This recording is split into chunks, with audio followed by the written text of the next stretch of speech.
안녕하세요. 시언어 이번 시간에는요. while이라는 구문을 이용해서 반복문을 만들어 보도록 하겠습니다. 호구문을 이용해서 반복문 우리 만들어 봤었고요. for와 비슷하다고 생각을 하시면 됩니다. 자, 사용하는 방법은요. 이렇게 사용을 하는데요. while이라는 구문을 입력을 하고 나서요. 이 while문 옆에 괄호 안에는 조건이 들어갑니다. 조건이 들어가서 이 조건에 맞을 때는 아래쪽에 있는 문장을 실행을 하게 되는 것이죠. 자, 그럼 조건을 한번 입력을 해볼까요? 조건을 입력을 하려면 어떤 상황이 만들어져야 됩니다. 그런데 생뚱맞게 아무 일도 일어나지 않았었는데 while 해서 여기에 조건이 맞다 하면 실행을 해라 하면 이거는 절대로 실행하지 않을 겁니다. 그래서 우리 조건을 만들어주기 위해서 변수를 하나를 생성을 해보도록 할게요. 인티저 변수를 하나를 생성을 하겠습니다. i라는 변수를 생성을 할 거고요. 조건에다가도 역시 i에 대한 값을 체크를 해보고 그 체크된 값이 참일 경우에 조건을 수행하도록 하겠습니다. 저는 i 값에다가요 1을 체크를 해볼게요. i가 만약에 1의 값을 가지고 있을 경우에만 아래쪽을 실행을 하게 되는 겁니다. 뭘 할 거냐면요 간단하게 프린트를 할 거예요. i를 프린트 하도록 하겠습니다. 그럼 한번 살펴볼까요? 자, 인티저 i를 선언을 했어요. 자, 그리고 나서 i가 만약에 1이라면 i를 출력을 해라. 1이라면 출력을 해라 그랬으니까 당연히 여기는 1밖에 출력을 할 수가 없겠죠. 다른 숫자면 전혀 출력을 할 수가 없는 거예요. 그런데 이 while문은요. 실행되지 않습니다. 제가 한번 해볼게요.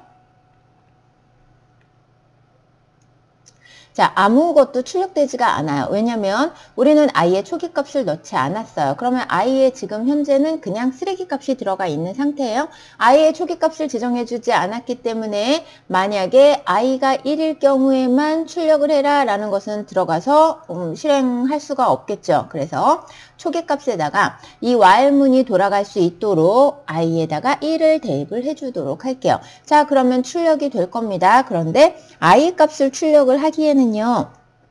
너무 1만 출력이 되겠죠. 그래서 다른 내용을 출력을 해줄 거예요. 제가 좀 J라고 금방 입력을 했거든요. 그러면 여기에다가 J라는 것을 선언을 하고요. 사용자한테 입력을 한번 받아보도록 할까요? J 값은 사용자한테 입력받은 값으로 넣어보도록 하겠습니다.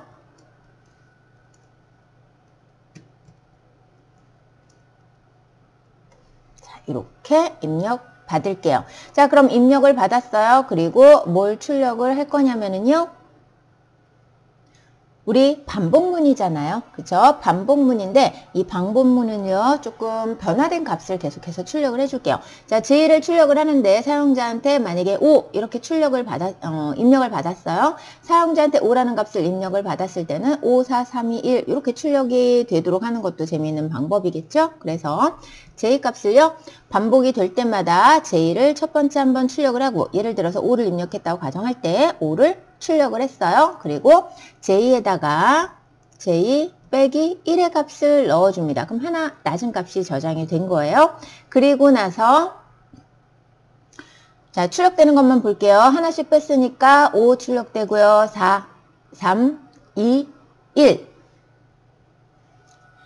그러면 이제 반복을 할 건데 J값이 하나씩 줄어들어요. 어디까지 줄어들 때까지 출력을 할 것인지를 또 정해줘야 되겠죠? 그래서 만약에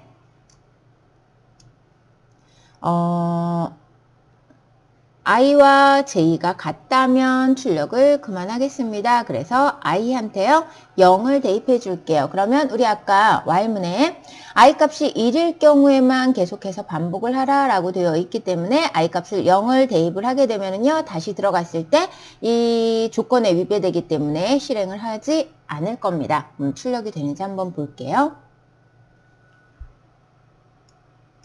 입력을 먼저 합니다. 우리 5 예상했었어요. 5를 입력하고 엔터 5, 4, 3, 2까지만 출력이 됐네요. 왠지 볼게요. 자, 여기에 만약에 5를 입력했어요. 5.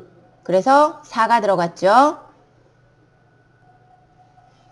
5가 출력되고 J는 4가 됐습니다. 4가 출력되고 3이 됐어요.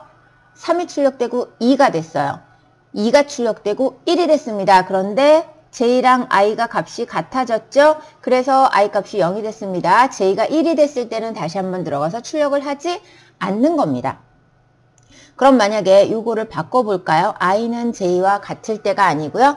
j가 만약에 0이 됐을 경우에 0이 됐을 경우에는 출력을 하지 않아야 되겠다라고 바꿔보는 것이죠. 한번 해볼게요. 자, 똑같이 5 입력해 보도록 하겠습니다. 5 엔터.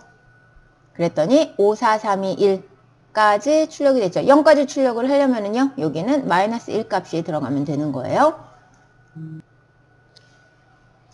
이렇게 해서 while문 기초 활용 방법 배워봤습니다. 자, 그럼 저는 이번 시간 강의 이것으로 마치도록 하겠습니다. 수고하셨습니다.